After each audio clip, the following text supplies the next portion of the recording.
اور ابھی آپ کسی سے بھی کوئی بھی صورت سن لیں تو وہ آپ کو فٹافٹ جو ہے وہ سنا دے گا بچوں کو. لیکن اگر آپ معنی سمجھنے کی کوشش کریں اور آپ بچے سے یہ پوچھ لیں کہ بیٹا یہ قرآن پاک کی جو صورت ہے اس میں اللہ تعالیٰ جو ہے وہ بیان کیا کر رہے ہیں تو یہ ذرا بتا دیں, تو آپ مجھے بتائیں کتنے % لوگوں کو پتا ہوگا, کتنے % بچے آپ کو یہ بتا سکیں گے؟ ڈاکٹر صاحبہ میں دوبارہ مجبور ہوں کہ آپ کو دوبارہ سیلوٹ کروں, آپ نے بہت اچھی بات کی. ہم بچوں کو افسوس ہوتا ہے حفظ قرآن کے حوالے سے جو بڑا زور دیتے ہیں, ہمارے ذہنوں میں یہ ہے کہ بچے حفظ کر لیں گے تو ہماری جنت پکی ہے. جی جنت بچوں کو پکی ہے, ارد گرد کے سارے لوگوں کی جنت پکی ہے. بچوں کو ہم نے حفظ کروا دیا لیکن اسی بچے کو قرآن کے مطالب کا بالکل پتہ نہیں پتہ. احادیث کے اندر میں یہ بڑی اہم بات ہوگی تمام سامعین کے لیے, قرآن پاک میں احادیث مصطفیٰ میں جہاں یہ ذکر ملتا ہے نا کہ جو قرآن پاک حفظ کر لے گا اس کے لیے جنت ہے, وہاں ساتھ یہ بھی ہے وہ عامل بما فیہ, ساتھ حدیث میں یہ بھی الفاظ ہیں کہ جو کچھ قرآن میں ہے اس کے اوپر اگر عمل بھی کرے گا پھر جنت ملے گی. صرف قرآن پاک کی آیات کو یاد کر لینے سے صرف جنت پکی نہیں ہوگی, صرف اگر ہم اس کو جب عمل اپنی زندگی میں لے کر آئیں گے, عمل کرنے سے ہم جنت کے صحیح معنوں میں ہم ضامن ہو سکتے ہیں, اس رستے کے اوپر چل سکتے ہیں. معذرت کے ساتھ میں تو جو حافظ قرآن بچے ہیں یا مرد حضرات ہیں ان کی یہ بات سن کے حیران ہو جاتی ہوں کہ شیطان جی ان پہ ڈبل شیطان حملہ کرتا ہے. مجھے نہیں سمجھ آتی اس بات وہ میں نے جواب پہلے بڑا کر دیا ہے, مجھے ہوتا ہے ایسی باتیں سن کے پہلے جواب کر دیا ہے علامہ اقبال کی زبان میں کہ انہوں نے کہا تھا کہ عمل سے فارغ ہوا مسلمان بنا کے تقدیر کا بہانہ.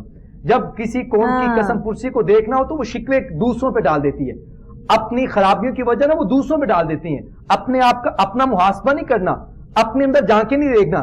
ہم نے کبھی امریکہ کو الزام دے دینا ہے, کبھی ہم نے انٹرنیٹ کو الزام دے دینا ہے, کبھی ہم نے کسی چیز کو الزام دے دینا ہے. قرآن تو وہ ہونا چاہیے نا جس کے چلتے پھرتے خدا یاد آئے, جس کی پرسنالٹی دیکھ کے آپ کو لگے کہ واہ واہ سبحان اللہ, کیا جو ہے وہ اللہ تعالیٰ نے اس کو کمال جو ہے وہ بولنے کی عطا کی ہے, کیا اس کی سیرت ہے, کیا اس کے بولنے کا انداز ہے, کیا یہ لوگوں کے لیے جذبہ خدمت کا جو ہے وہ رکھتے ہوئے لوگوں کی خدمت کر رہا ہے. دیکھ کے تو یہ احساس ہونا چاہیے نا. آپ میرے ساتھ اتفاق کریں گے کہ آج کے آپ سارے یہ لوگ اکٹھے کر کے مجھے دکھا دیں ان میں سے کتنے لوگوں کو دیکھ کر جو ہے وہ یہ احساس ہوتا ہے کہ چلتا پھرتا قرآن ہے. بالکل ایسے ڈاکٹر صاحبہ, ہم اس کی بڑی کمی محسوس کرتے ہیں اور ہم شرمندگی محسوس کرتے ہیں, ہمیں اصلاح کی ہم سمجھا نہیں پائے. امام غزالی نے ایک اہم بات لکھی ہے جو کہ میں اشارہ کرنا چاہتا ہوں کہ دین کس چیز کا نام ہے, خالی رسومات کا نام ہے. علامہ اقبال نے کہا تھا کہ رہ گئی رسم اذاں روح بلالی نہ رہی, رہ گئی رسم اذاں روح بلالی نہ رہی, فلسفہ تو رہ گیا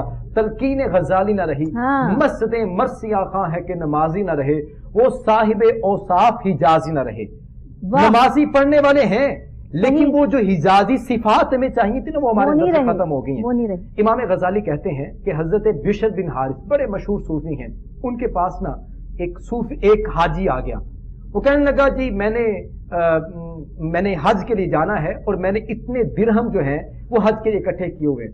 انہوں نے حضرت بشر بن حارث انہوں نے پوچھا یہ بتاؤ کہ حج سے تمہارا مقصد کیا ہے, اور حج بھی نفلی تھا. انہوں نے کہا کہ میرا مقصد یہ ہے کہ میں اللہ کی رضا کو حاصل کر سکوں.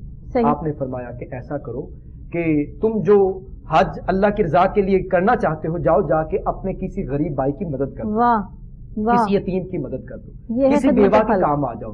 اور آپ نے فرمایا کہ اگر تم ایسا کرو گے تو اللہ تعالیٰ تمہیں 100 نفلی حجوں کا ثواب عطا کرے. سبحان اللہ, 100 نفلی حجوں کا. اور آج ہم لوگوں کے حق لوٹ کے, لوگوں سے پیسے ادھار پکڑ کے, لوگوں کے معاملات خراب کر کے کعبے چلے جاتے ہیں.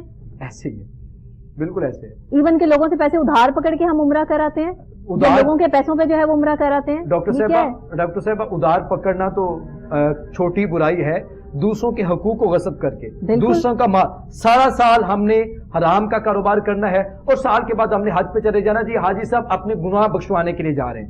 یہ کہاں کا دین ہے؟ اللہ تو ہر جگہ موجود ہے. اس دین کو ہم نے سمجھا ہی نہیں ہے. ہم نے بات یہ ہے کہ ہم صرف رسومات کے اندر پھنس کے رہ گئے. نماز پڑھنے جاتے ہیں, جا کے ہم چند رکعتیں ادا کرتے ہیں. نماز چند رکعتوں کا نام نہیں ہے, نماز اس کی روح کو پہنچنے کا نام ہے. نماز کس چیز کا نام؟ ان الصلاۃ تنہا عن الفحشاء والمنکر. نماز اس چیز کا نام ہے کہ آپ برائیوں سے اپنے آپ کو بچائیں, بے حیائی سے اپنے آپ کو بچائیں. آج کیا ہے, نماز بھی ہم پڑھ رہے ہیں, ہمارے ماتھوں کے اوپر ہمارے محراب بنے ہوئے ہیں, اور کعبے میں جا کے جو ہے وہ وہاں پر جا کر جو ہے وہ حج بھی کر رہے ہیں, عمرہ بھی کر رہے ہیں, اور یہاں پر آ کر جو ہے وہ بے حیائی کے کام بھی کر رہے ہیں. مجھے تو سمجھ نہیں آتی. میں تو کہتی ہوں جب ایسے لوگوں کو دیکھتی ہوں تو کیا کریں, ٹیگ بھی نہیں لگا سکتے ایسے لوگوں کو, آپ دکھا بھی نہیں سکتے لوگوں کے سامنے کہ یہ آپ پر وہ آپ کی گردن اتار دیں گے اگر آپ ایسا کریں گے تو. ڈاکٹر صاحبہ ہمارا جو پروگرام ہے وہ سوشل ایشوز پہ ہے, تو میں اسی کے پیش نظر کہنا چاہوں گا کہ ہم ٹیگ تو نہیں لگا سکے, لیکن اس بزم میں مقصود ہے اصلاح مفاسد. سامعین تک یہ پیغام ہے کہ ہمارا جو مقصد ہے وہ اصلاح کرنا ہے. اس بزم میں مقصود ہے اصلاح مفاسد. نشتر جو لگاتا ہے وہ دشمن نہیں ہوتا. ہم خیر خواہی کے جذبے کے پیش نظر ہم یہ باتیں کر رہے ہیں تاکہ اصلاح ہو. اور یہ ہمارا جو پروگرام ہے نصیب اپنا اپنا, مقام اپنا اپنا, کیے جاؤ میں خانوں کام اپنا اپنا. ہم تو اپنا کام کر رہے ہیں. وہ کسی نے کہا تھا کہ شکوائے ظلمت شب سے تو کہیں بہتر تھا اپنے حصے کا چراغ جلاتے جاتے. ہم تو اپنے حصے کا چراغ جلا رہے ہیں ان باتوں کے ذریعے سے, اس پروگرام کے ذریعے سے. اور آپ کا یہ پروگرام سوشل ایشوز پہ ہے. ہم ان کے ذریعے سے, اس پروگرام کے ذریعے سے اپنے معاشرے کے اندر پھیلی ہوئی برائیوں کی اصلاح کرنا چاہتے ہیں. اللہ تعالیٰ امت مسلمہ کو پھر سے بات کرنا چاہتے ہیں. یہاں پر ہم چاہتے یہ ہیں مفتی صاحب کہ جو غلطیاں کوتاہیاں انسان کر رہا ہے نا, اس کی معافی مانگ لیں. ہم اپنے اندر سے غلطیاں تلاش کر لیں کہ ہم کہاں غلط ہیں. میں مکمل صحیح نہیں ہوں, آپ مکمل صحیح نہیں ہیں, ہم سب مکمل صحیح نہیں ہیں, لیکن ہم میں سے بہت سارے ایسے لوگ ہیں جو 80% صحیح ہیں. چلیں 20% جو ہے وہ غلطیاں کرتے ہوں گے, لیکن جو لوگ 20% صحیح ہیں اور 80% غلطیاں کرتے ہیں, بیسیکلی یہ پروگرام ان کی اصلاح کے لیے ہے. کہ اگر ہم برے آپ کو ضرور لگ رہے ہوں گے کہ اس وقت جو ہے وہ پوائنٹ آؤٹ کر رہے ہیں, یہ بات کر دی وہ بات کر دی, لیکن اگر یہ باتیں ہم نہیں کریں گے تو پھر معاشرے میں اصلاح کا پہلو ختم ہو جائے گا. جو سچ ہوتا ہے وہ کڑوا ضرور ہوتا ہے, لگتا ضرور ہے اور دور تک جا کے لگتا ہے. تو اس وجہ سے برائے مہربانی کسی بھی جملے کو یا کسی بھی بات کو جو ہے وہ دل پہ لینے کی بجائے ذہن پہ لے لیجئے, تاکہ آپ کا ذہن کام کرنا شروع کر دے اور آپ اپنی اصلاح کے طور پر اسلام کو سمجھ جائیں. بس صرف اتنی سی کوشش ہے, اگر ہم اس میں کامیاب ہو جائیں تو. جی مفتی صاحب. ڈاکٹر صاحبہ, ہم نے جو خدمت خلق کا جو جذبہ ہے, ہم نے اس کے حوالے سے بات کی کہ اسلام کا, ہماری تخلیق کا بنیادی مقصد ہی اللہ کی مخلوق سے محبت کرنا ہے, اللہ کی مخلوق سے پیار کرنا ہے, اور اللہ کو اپنی مخلوق میں سب سے زیادہ پسند بھی وہی ہے. بالکل صحیح. تو جہاں ہم دوسروں کو ترغیب دے رہے ہیں کہ ہمیں یہ کام کرنا چاہیے, ہمیں لوگوں کے ساتھ اچھے طریقے کے ساتھ پیش آنا چاہیے, انسانی ہمدردی اپنے اندر پیدا کرنی چاہیے, ہمیں وہاں پر ان NGOs کو, ان تحاریک کو, ان مختلف قسم کی پارٹیز کو ہمیں سلوٹ کرنا ہوگا کہ جو آج خدمت خلق کے حوالے سے کام کر رہی ہیں. ہم دیکھیں مختلف محاذوں پہ ہمیں وہ نظر آ رہی ہیں, تو ہم اپنے سامعین کو یہ بھی پیغام دینا چاہتے ہیں کہ ان لوگوں کو بھی سپورٹ کیجئے, ان لوگوں کے دست و بازو بنیے. آج کل سردیوں کا موسم ہے, اس حوالے سے میں پیغام دینا چاہوں گا اس موسم کے اندر کیا خدمت کی جا سکتی ہے. اگر ہم اپنے معاشرے میں, اپنی سوسائٹی میں کسی کو دیکھیں, کسی کے پاس لباس نہیں ہے, کسی کے پاس کپڑے نہیں ہیں, ہمیں فٹ پاتھ کے اوپر, ہمیں ارد گرد بہت سارے لوگ ایسے نظر آتے ہیں. اپنے ہمسائے میں کوئی غریب ہے, کوئی یتیم ہے, بہت سارے ایسے لوگ, ہم مسجد میں ہوتے ہیں, ہم مدرسے میں ہوتے ہیں, ہم معاشرے میں دیکھتے ہیں ایسے لوگ نظر آتے ہیں جو کہ سادہ سے کپڑے پہن کر, سردیوں والا ان کے پاس لباس بھی نہیں ہوتا, اسی طرح سے پھرے ہوتے ہیں. میں اس حوالے سے پیغام دینا چاہوں گا, ہمارا آج کا موضوع خدمت خلق ہے, اور ہم اس موسم کے اندر جو سب سے بڑی خدمت سر انجام دے سکتے ہیں وہ یہ ہے کہ کسی کو لباس لے کے دے دیں, کسی کو کپڑے لے کر دے دیں. اور یہاں پر میں آپ کو اپنے پاس سے کچھ نہیں کہنا چاہتا, ڈاکٹر صاحبہ کی طرف سے کچھ نہیں کہنا چاہتا, حضور نبی اکرم صلی اللہ علیہ وسلم آپ کا فرمان آپ کے سامنے رکھنا چاہتا ہوں. کریم آقا نے فرمایا جس نے کسی ضرورت مند کو کپڑے پہنائے دنیا میں, کریم آقا صلی اللہ علیہ وسلم نے فرمایا اللہ تعالیٰ کل قیامت کے دن اس کو جنت کا لباس پہنائے گا, اس کو جنت کا لباس پہنائے گا. آپ یہاں دنیا میں کسی کو لباس دیں گے, آپ اس کے بدلے میں اپنے لیے جنت کا لباس تیار کر رہے ہیں. پیٹ بھریں گے وہاں آپ کے لیے جو ہے تشتریاں. اور اگر ڈاکٹر صاحبہ اگر ہم ایسا نہیں کریں گے, کل قیامت کے دن ہم اس سوال کے جواب کے لیے بھی تیار ہو جائیں کہ جب حضور نے فرمایا کہ کل قیامت کے دن اللہ تعالیٰ بندے سے پوچھے گا, اے بندے بتا میں بھوکا تھا تو نے مجھے کھانا کیوں نہیں کھلایا, بتا میں بیمار تھا تو نے میری عیادت کیوں نہیں کی, بتا مجھے کپڑوں کی ضرورت تھی تو نے مجھے کپڑے کیوں نہیں پہنائے. اس وقت بندہ بڑی حیرانگی کے ساتھ عرض کرے گا مالک میں تجھے کھانا کیسے کھلاتا, تو سب کو کھلانے والا ہے, میں تجھے کپڑے کیسے پہناتا, تو سب کو عطا کرنے والا ہے. اللہ رب العزت اس وقت فرمائیں گے اے بندے تجھے پتہ نہیں تھا فلاں میرا بندہ بیمار تھا, فلاں میرا بندہ بھوکا تھا, فلاں میرا بندہ اس کو کپڑوں کی ضرورت تھی تو نے اس کو کپڑے نہیں پہنائے. ڈاکٹر صاحبہ ہم اس وقت اللہ کی بارگاہ میں کیا جواب دیں گے؟ کیا جواب دیں گے؟ یہ وہ سوال ہے جو ہم آپ کی طرف جو ہے وہ چھوڑے جا رہے ہیں, اور اس سوال کا جواب جو ہے ہر شخص کے پاس ہے. ہمیں سب پتا ہے کہ ہم صحیح کر رہے ہیں یا ہم غلط کر رہے ہیں, ہم یہاں بیٹھ کر عقل کل نہیں ہیں کہ ہم یہ جائزہ کر سکیں کہ ہم صحیح ہیں اور آپ سب غلط ہیں، ایسا نہیں ہے، سب غلط ہو ہی نہیں سکتے، یہاں اچھے لوگ موجود ہیں تبھی اس دنیا کا نظام جو ہے وہ چل رہا ہے، لیکن کیونکہ ہمارے یہاں بے راروی، تکلیفیں، لڑائی جھگڑے، فتنے فساد ہر گھر میں بڑھ چکے ہیں، اس بات سے تو آپ میری اتفاق کریں گے کہ ہر گھر میں آپ دیکھ لیں کہ بہن بھائی آپس میں ایک دوسرے کا منہ دیکھنے کے لیے تیار نہیں ہے، دشمنی ایسے ہے جیسے پتہ نہیں کیا کسی نے جو ہے وہ کسی کا چھین لیا ہے، اور کوئی بات نہیں ہے، کوئی بات نہیں ہے، انا کی ساری جنگ ہے، میاں بیوی کو دیکھ لیں کوئی بات نہیں ہے، جھوٹ کی ساری بات ہے کہ سچ بولنا نہیں ہے، اور جب سچ نہیں بولنا تو پھر رشتوں نے کیسے پنپنا ہے، کیسے چلنا ہے، یہاں پر ہمیں سب کو سوچنا ہے۔ کسی نے کہا تھا کہ ہے شہر میں ایسی ہوا چلی، کہ ہے شہر میں ایسی ہوا چلی کہ سارا شہر جلے سوائے میرے گھر کے۔ آج کوشش یہ ہے کہ سارے شہر کو آگ لگ جائے لیکن میرا گھر محفوظ رہے۔ ایسا نہیں، ہم اپنے آپ کے بارے میں سوچ رہے ہیں، ایسا ہوگا بھی نہیں، بہت اچھی بات کی، ایسا ہوگا بھی نہیں، جب آگ لگتی ہے تو سب کو اپنی لپیٹ میں لے لیتی ہے، اور آج ہمیں لپیٹ رہی ہے، ہمیں دوسروں کے لیے زندگی گزارنا ہوگی۔ ہے پہلا سبق تھا کتاب خدا کا، ہے پہلا سبق تھا کتاب خدا کا، ہے ساری مخلوق کنبہ خدا کا، خدا کے بندے تو ہیں ہزاروں، بنوں میں پھرتے ہیں مارے مارے، میں اس کا بندہ بنوں گا جس کو خدا کے بندوں سے پیار ہوگا۔ آج ہم دیکھتے ہیں کہ اگر کوئی کسی کی مدد کے لیے آگے بڑھتا ہے تو وہ خود بری طرح پھنس جاتا ہے۔ یہ بھی چیزیں جو ہیں وہ لوگوں کو خدمت خلق سے جو ہے وہ روکتی ہیں کہ جہاں پر آپ جذبہ لے کر بڑھتے ہیں کہ میں اس کی مدد کروں یا میں اس کے لیے کچھ کرنا چاہوں، وہی شخص آپ کے لیے مشکلات کریٹ کر دیتا ہے اور آپ کو غلط بھی سمجھ لیتا ہے۔ لیکن اس کا مطلب یہ نہیں ہے کہ ہم جذبہ جو ہے خدمت خلق جو ہے اس کو سائڈ پہ رکھ دیں اور ایسا نہ کریں۔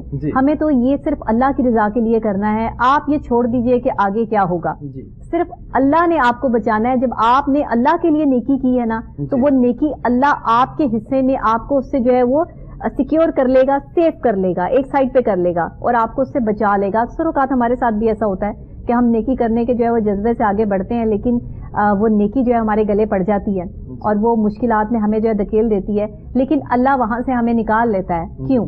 کیونکہ ہماری نیت صاف ہوتی ہے، ہم یہ جذبہ نیت جو ہے وہ لے کے چل رہے ہوتے ہیں کہ ہم نے اس کی مدد کرنی ہے اور اللہ کے لیے کرنی ہے۔ اگر آپ یہ جذبہ لے کے چلیں گے نا کہ آج میں نے اس کی مدد کی ہے تو کل کو یہ بھی میری مدد کرے گا، نو وے، ایسا نہیں ہوتا۔ ثواب اس کی مدد کرنے کا ملتا ہے جس کو آپ جانتے ہی نہیں ہیں، جس کا آپ کو پتہ ہی نہیں ہے کہ یہ کون ہے کون نہیں ہے۔ مفتی صاحب کیا کہیں گے، کیا پیغام دینا چاہیں گے آج کے اس پروگرام سے، کیونکہ ہمارے بس جو ہے وہ 1-2 منٹ ہے، اس کے بعد ہم اپنے پروگرام کے اختتام کی طرف چلیں گے۔ جی ڈاکٹر صاحبہ، میں پہلے تو یہی عرض کرنا چاہوں گا کہ اسلام کا مزاج جو ہے، اسلام کا مطلب ہی دوسروں کو سلامتی پہنچانا ہے۔ خدمت خلق جو ہے وہ اسلام کا سب سے اہم ترین موضوع ہے۔ ہمیں خدمت خلق کا اپنے اندر جذبہ پیدا کرنا ہوگا، اور جیسا کہ لاسٹ میں آپ نے کہا کہ ہمیں جو رضا ہے وہ دوسروں سے نہیں حاصل کرنی بلکہ اللہ سے وہ رضا حاصل کرنی ہوگی۔ کریم آقا نے ارشاد فرمایا، حضور نے فرمایا، جب بندہ اپنے کسی مسلمان بھائی کی مدد کرتا ہے تو اللہ اس کی مدد کر رہا ہوتا ہے۔ اگر آپ آج کسی کی مشکل کو دور کریں گے، حضور نے فرمایا اللہ تعالیٰ کل قیامت کے دن آپ کی مشکلات کو دور کرے گا، دنیا کی آپ کی مشکلات کو دور کرے گا۔ ہم نے اپنے اندر یہ جذبہ پیدا کرنا ہے، اور ہم نے جو رضا ہے وہ لوگوں سے نہیں حاصل کرنی۔ اور یہ بھی نہیں ہے، آج کل یہ بھی بہت بڑا فتنہ ہے، ہم نے نیکی کر لی، ہم نے کسی کو تھیلا آٹے کا تھما دیا، ہم نے کسی کے ساتھ کوئی بھی نیکی کی، اس کو سوشل میڈیا پہ ڈال دیا، ہم نے پھر اس کی توہین کرنی ہے، اس کی عزت کو ہم نے پامال کرنا ہے۔ ڈاکٹر صاحبہ میں یہ بھی پیغام عرض کرنا چاہوں گا، ایسا بھی نہیں ہونا چاہیے، آپ اللہ کے رضا کے لیے کریں۔ حضور نے فرمایا سب سے بہترین صدقہ وہ ہے کہ جو چھپا کے دیا جائے، دوسرے ہاتھ کو پتہ نہ چلے، دوسرے ہاتھ کو پتہ نہ چلے۔ ہم نے تو نیکی کر سوشل میڈیا پہ ڈال، آج کل یہ جذبہ ہے، نیکی کا دریا میں ڈال والا سوشل میڈیا والا ختم ہو گیا۔ ہم نے باقی آخر میں ہم جو تنظیمات، NGOs جو بھی تحریک خدمت خلق کے حوالے سے جو کام کر رہی ہیں، ہم ان کو بھی اپریشیٹ کرتے ہیں۔ اللہ تعالیٰ ان کو مزید ہمت عطا کرے اور ہم بھی ان کا ساتھ دیں۔ بس کسی کی تذلیل نہ ہو، کسی کا جو ہے وہ سلسلہ آگے نہ جائے، اور کسی کو وہ آٹے کا تھیلا لے کر ہاتھ میں تصویر اترواتے ہوئے جو شرمندگی محسوس نہ ہو کہ میں وہاں سے یہ آٹے کا تھیلا لے کر آیا تھا یا آئی تھی۔ لوگوں کی ضرورتوں کا تم سے جڑے رہنا اللہ کا تم پر ظاہر کرتا ہے، اور اگر ہم زندگی میں اللہ کے فضل کو ہی نہ سمجھ پائیں تو ہم پر پھر اسی طرح کے عذاب آتے ہیں جس طرح کی یہ وائرسز ہمارے ارد گرد موجود ہیں۔